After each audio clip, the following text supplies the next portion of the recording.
Good morning, everyone. It's a particular pleasure, Mr. Chairman, to welcome you here to Washington.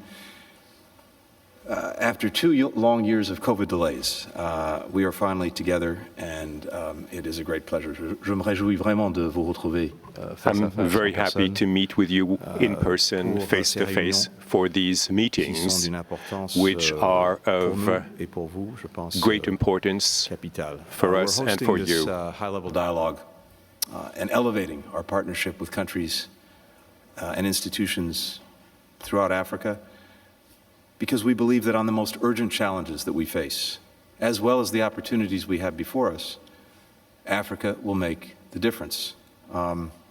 Here today, we've already been talking about global events, including Russia's unprovoked and unjustified war on Ukraine, which African institutions and individual African countries have condemned.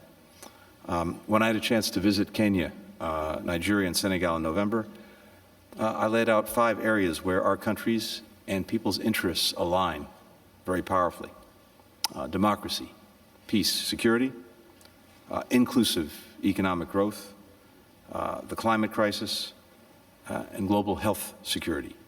And we are working closely with the African Union on each and every one of these issues. On democracy, in December, President Biden convened the first summit for democracy, which included 16 AU member states that delivered strong pledges. For example, Zambia pledged to improve the independence and transparency of its electoral commission. Mauritius pledged to introduce a code of conduct for parliamentarians. In these very practical but important ways, countries around the world, including in Africa, are taking steps to make progress, to strengthen and deepen their democracies. We are doing the same thing. As there continue to be challenges to democracy throughout the continent, the AU has responded with strong action, both through efforts to restore democracy in Mali, Burkina Faso, and Guinea, and through its decision to suspend the membership of countries that where democratic governments have been overthrown. We've admired the African Union's tireless work to advance peace and security. We talked about this at some length just a while ago, especially by supporting fragile transitions in Sudan and Chad and addressing the conflict in Ethiopia. We supported these efforts with robust diplomatic engagement, capacity building programs, technical assistance for continental early warning systems, which monitor and identify conflicts in their earliest stages so that they can be addressed immediately. We're also actively supporting the AU mission in Somalia with intelligence, with surveillance, with reconnaissance capabilities. On inclusive economic growth, maybe the most fundamental and foundational thing, so necessary to ensuring a positive and productive future. Challenges in peace to security often stem from the same place, a lack of economic opportunity. And I thought in our conversation already today, the chairman was especially eloquent on this point. We're partnering with the AU, African governments and businesses, entrepreneurs, civil society, our own private sector, and international financial institutions to try to make investments that will spark greater growth and opportunity, like access to reliable infrastructure and electricity. We talked about the need to, for example, when it comes to COVID and future pandemics, having production capacity in Africa for vaccines and for all of the other things that are necessary to deal with global health and global health security. We're also mindful that Russia's war of choice on Ukraine threatens to cause food shortages, higher food prices across Africa in the coming months. We're committed to finding ways to address these challenges together. We're ready to intensify our engagement with the African Continental Free Trade Secretariat to increase mutually beneficial trade and investment opportunities between us. We hope to expand the relationship, for example, on intellectual property protection, so that we can further unlock the power of creative industries across Africa. And we're aligning our efforts with the AU's digital transformation strategy to boost tech companies and sectors across the continent. I think this is an area of extraordinary opportunity that we have to seize. One example, we're supporting Hotspot Network Limited. This is a Nigerian company that's expanding digital access for literally millions of Nigerians living in rural communities. We're helping Hotspot study Nigeria's rural communications infrastructure so that it can deploy 2,000 mobile network stations and connect these communities with reliable digital services, and in turn connect them to the digital global economy. I got a chance to see this company and some others during my visit. It's incredibly powerful. We see the force of innovation, of ingenuity, of entrepreneurship, and if we can help that flourish, it's going to be to the benefit of people everywhere, starting in Africa. On the climate crisis, we're coordinating our programs to support the AU's continental climate change strategy, to find new ways to help countries across Africa adapt to and manage the impacts of climate change. For example, the Conserving Critical Congo Basin Forests program will provide technical support to the Democratic Republic of Congo and the Congo Basin countries to promote sustainable agriculture and preserve the land, which is vital because the entire planet relies on the Congo Basin to absorb carbon from the atmosphere. Whether it's the Congo Basin, whether it's the Amazon, preserving these places is one of the most vital and important things we can do in actually dealing with the climate crisis. And so we're committed to working on that. And let me say as well, we discussed this earlier, we understand, President Biden deeply understands our own responsibility to help provide the support necessary for countries to engage in the adaptation and resilience building that is necessary to deal with the climate challenge. We are working on making sure that for our part, the resources are available to support that work. It's a responsibility that we take with great seriousness. Finally, we're working together to combat the pandemic, as I mentioned, and to strengthen global health security for the future. And here, and it comes to why we're actually here at these tables, we're grateful for the AU's partnership, especially for coordinating vaccine donations and managing the continent's COVID response, which the United States has been proud to support with, to date, 166 million vaccines to countries in Africa, guided by the AU's Joint Continental Strategy for COVID-19. The AU is also a vital player in the international community's efforts to end the pandemic through the COVID-19 Global Action Plan. And here we're deeply appreciative of the efforts to strengthen local health institutions, to improve local manufacturing, as I mentioned a moment ago, among the other commitments that we discussed over the last month.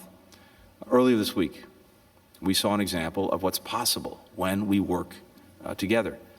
Moderna, one of the leading vaccine manufacturers in the world, announced a partnership with the government of Kenya that will bring production and manufacturing of Moderna mRNA vaccines to Africa, for Africa, with support from American diplomats, public health experts, and financing. So together, we'll take another step forward on public health. The memorandum of cooperation that we're about to sign supports the AU's call for a new public health order for Africa. It's going to expand the public health workforce, establish new institutes for research and development, make it easier for the Africa Centers for Disease Control and Prevention and the U.S. government to work together to stop the next pandemic before it starts. That's how we'll make progress. As partners, as equal partners, working together to deliver concrete results, measurable benefits to our people on the issues that actually matter the most to them, that are having an impact on their lives. If we can do that together, and I'm convinced that we can, we will have, I think, demonstrated the force of this partnership. So I'm looking forward to continuing our discussions, Mr. Chairman, today, and to work together, not just today, but in the weeks, the months, the years ahead. Maintenant, à vous. Merci.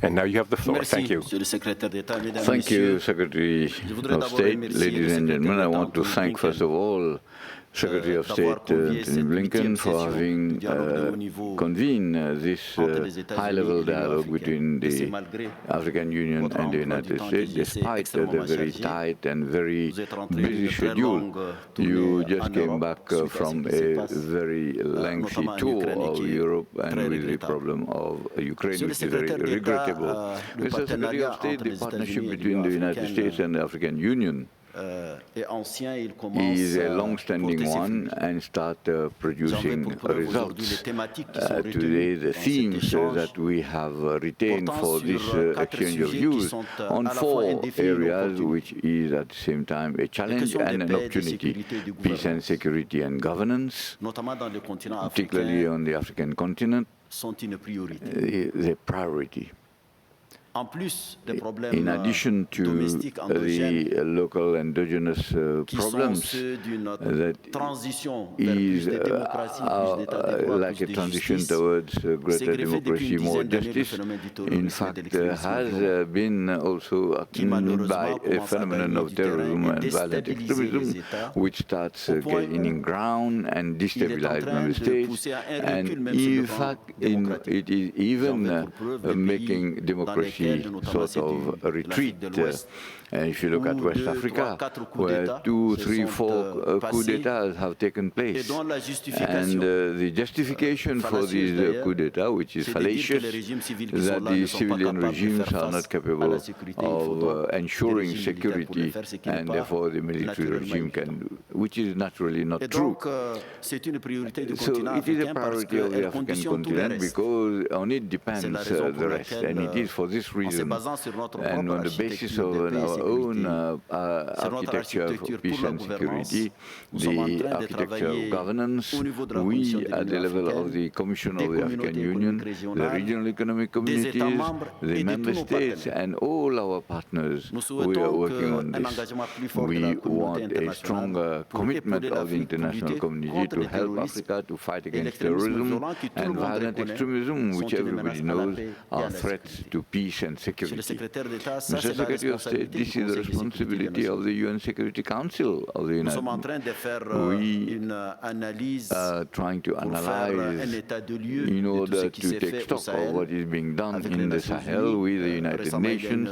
Recently, we've had a meeting in New York between the United Nations, African Union, ECOWAS, G5 Sahel, which is an ad hoc group, which obviously is fighting against terrorists, and they, in fact, are doing their best in order to face these terrorists. The United States are expected in more concrete terms to be with us and to support us and support the efforts of the African continent.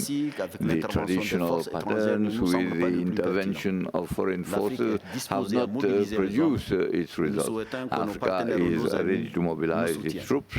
We want our partners to help us with intelligence, information, training, material, equipment in order to face this phenomenon, which starts assuming alarming proportion. From the north of Mali, the Sahel, it has now reached what we call the Gulf of Guinea, which is something which is dangerous. The second theme, which concerns the health security. And I want to point out, and it is with pleasure that we are going to sign the MOU on Africa CDC. And I want to thank the United States, which in fact has been at the front, and we have transformed the Africa CDC into a specialized agency of the African Union with greater autonomy, with a greater margin of maneuver. It has done an excellent work against Ebola, and particularly in the case of COVID-19. We are a continent of 1.3 billion inhabitants, so therefore from the health point of view we have to take all the necessary measures. It is for this reason that we have established the African Medicines Agency, AMA, and our objective, as you have pointed out, is at least to be able to produce, manufacture vaccines in Africa with the support of the United States and other partners. I think there are promises, because you cannot think that you can always import for 1.2 billion inhabitants, because the continent produces only 1% of vaccine, not only against COVID-19, but against other diseases. And I think it is absolutely necessary. With regard to climate, the priorities for climate, Africa today is marked by the expression of this climate change. Desertification, drought, El Nino, or an alternate between drought and floods. If you look at Madagascar, 2-3 years there was not a drop of rain, and now suddenly there are floods today. And this takes us to Africa, that the continent needs to be supported within the framework of what has been agreed in the Paris Agreement. The ecological and energy transition is an important approach.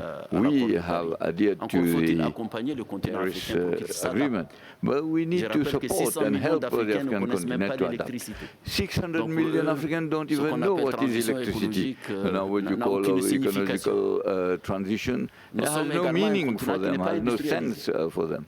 We are a continent that is not industrial, so we need a transitional phase to enable the financing of some fossil fuel like gas and others in order to allow the industrialize a bit and to ensure its development. The Green Fund, they had promised $100 billion per year, and this has never been achieved. We hope that they will honor the commitment. We are committed to promote renewable energy, but we believe that we need a phase of adaptation and particularly a support to the whole continent, because this concerns agriculture, it concerns livestock and life itself.